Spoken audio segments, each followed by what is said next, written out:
Women in the workplace. An organization with sound diversity and inclusion practices means it has policies in place to support a diverse workplace and leverage the effects of diversity.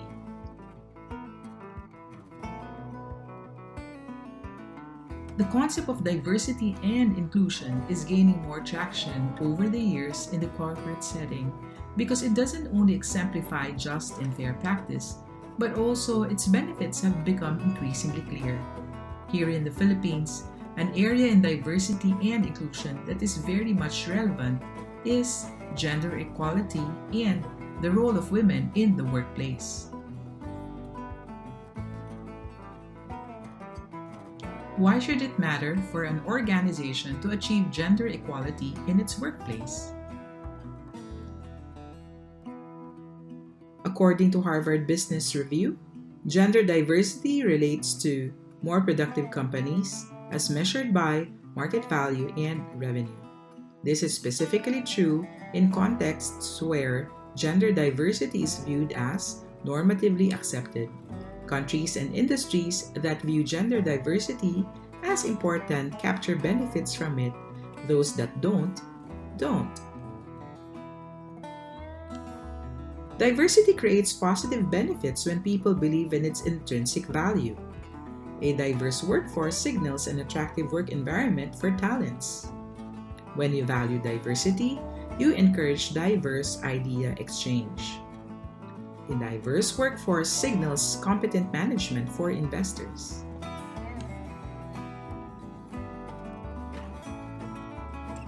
The Boston Consulting Group, in a 2020 Southeast Asian study, showed that diversity correlates with stronger innovation among Southeast Asian companies. Let's hear some perspectives relating to our own local setting. Well, I have seen a lot of improvements for the past 30 years. Japan, since then, has improved a lot, although very slow. They don't, the Japanese government has announced in recent years that they will hire more women in government and even encouraging private corporations to do the same. But the improvement is still very slow. We must agree that we must promote gender equality in the workplace.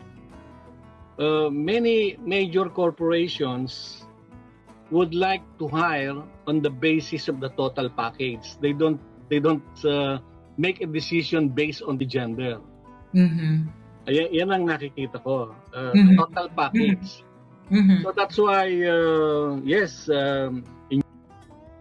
in the case of tie between man and a woman candidate, who should be hired? Yan ang question. In case of in case of a tie, well, it depends on the position. If you are in HR, PR, customer service, finance, I will vote for a woman candidate. Okay. But if you are in operations, factory management, many people are still in the have that mindset that when you are in a factory, it must be the job of men. Men would decide based on the gender alone. They will consider the total package. Yeah. But of course, if you will ask me personally, I am all for a woman candidate because they are matriarchal. They are good in organizing. They play a lot of they know a lot of how to make things work in so many details. There are a lot of characteristics, natural characteristics of a woman that a man doesn't have. For example, a woman would naturally have more patience. Not all, but generally yes. They're very keen on their rich spirituality. uh, generally much more than men. They're more patient, they're more understanding, they're more nurturing. And tapos, even on the in the blue collar level jobs, women are more they have higher level of dexterity. They have higher capability of looking into details. Okay, so with that natural attribute of a woman, and through the years, women have had that consciousness to try and see how they can cope and equal or approximate their male counterparts. A lot of them have already assimilated also some of the male attributes. For example, sabi nila, by natural phenomenon, by nature, men are more decisive. Men are more broad in their outlook. But a lot of women have already adopted that. Tapos add that up to the plus points of the women. Talagang you have super leaders emerging out of their ranks, di ba? Kaya ako personally, I have a lot of respect for women. Pero not because they're women, but because, or I have a lot of respect for a lot of women. Not because they're women, but because they're individuals who have the qualities and the character that it takes to be a good leader. So it's not all women. I'm also looking at men. Not all men are good leaders, but there are some that I can identify that I look up to as good leaders. So, let us all evaluate some facts on women in the workplace in the Philippine corporate setting. According to the 2019 Gender Diversity Benchmark for Asia, while women are paid less than men by 10%, the Philippines has the lowest pay gap among Southeast Asian nations at 10.2%. Also, the same study cited that the Philippines leads to the region in the representation of women in senior leadership roles at 33%. In terms of women representation in the total workforce, Philippines ranks second.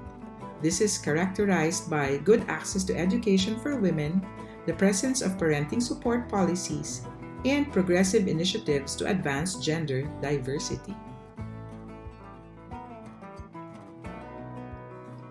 Philippines has achieved strong results in many areas of gender equality since Filipino women are encouraged to excel in school and in the workplace, and many run their own businesses or hold leadership positions in business and politics. At the same time, Philippines have several laws protecting the rights of women in the country.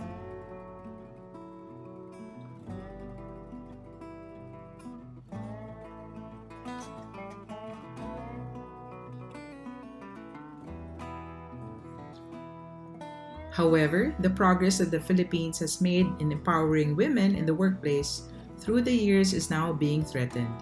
The COVID-19 pandemic poses unique challenges to working women in the following areas.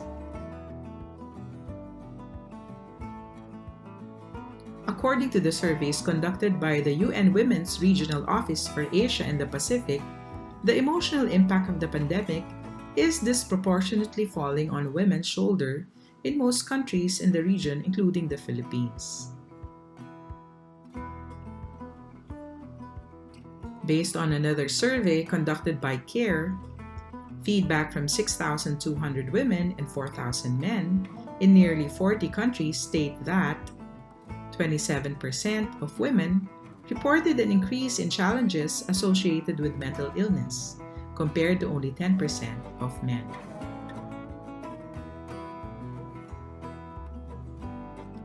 Women point to increased unpaid care burdens as a source of this stress. In addition to worries about livelihood, food, and healthcare, women also seem to be carrying the mental load of worrying about the family. Data from the UN Women Surveys also shows that in all countries surveyed, including the Philippines, women are more likely to see increases in both unpaid domestic and unpaid care work since the spread of COVID-19. They are also more likely than men to say they are in charge of performing unpaid childcare, unpaid adult care, and unpaid domestic work.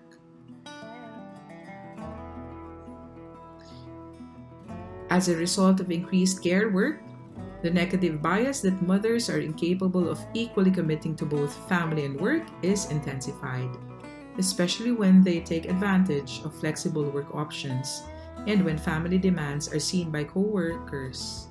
This makes mothers worry more than twice as likely as fathers that their performance is being judged negatively.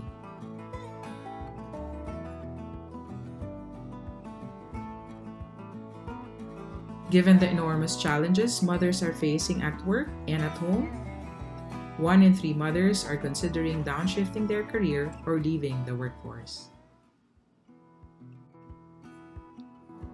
Based on the conditions brought about by the COVID-19 pandemic, companies are taking action to help ease the burden on women due to the responsibilities given to them by nature and culture. In the US, companies created programs to address COVID-19 related challenges on childcare and homeschooling, burnout, mental health and well-being, and financial anxiety. Here in the Philippines, companies may also consider introducing programs that may ease the impact of COVID-19 situation in the workplace. First is to create more sustainable work conditions by implementing adjustments in terms of tasks, scopes, or deadlines, realignment of targets, and making them more reasonable in the light of the COVID-19 situation may help relieve burnout. Second, companies may reset norms around flexibility, establish clear work-life boundaries, and assure employees that performance is not based on the number of hours they spend at work. Third is for companies to create better awareness on the existence of gender bias in the workplace, deployment of the gender bias assessment, and conduct of trainings to eliminate biases. Fourth, review of and adjustment in workplace policies and programs may be done to ensure that employees are aware of the existing benefits that they can avail of. Take a step back and assess whether or not the current policies and programs are supportive of the current conditions brought about by the pandemic. Lastly, employee communication has to be strengthened. Given the present economic threats, employees may fear the possibility of job loss. Build an awareness on the status of the company, especially if there are decisions that have to be made which may impact their lives. The challenge facing us is enormous, but the progress made over the years has been promising. Attaining gender equality can be a reality, especially if all of us work together for a brighter and better future.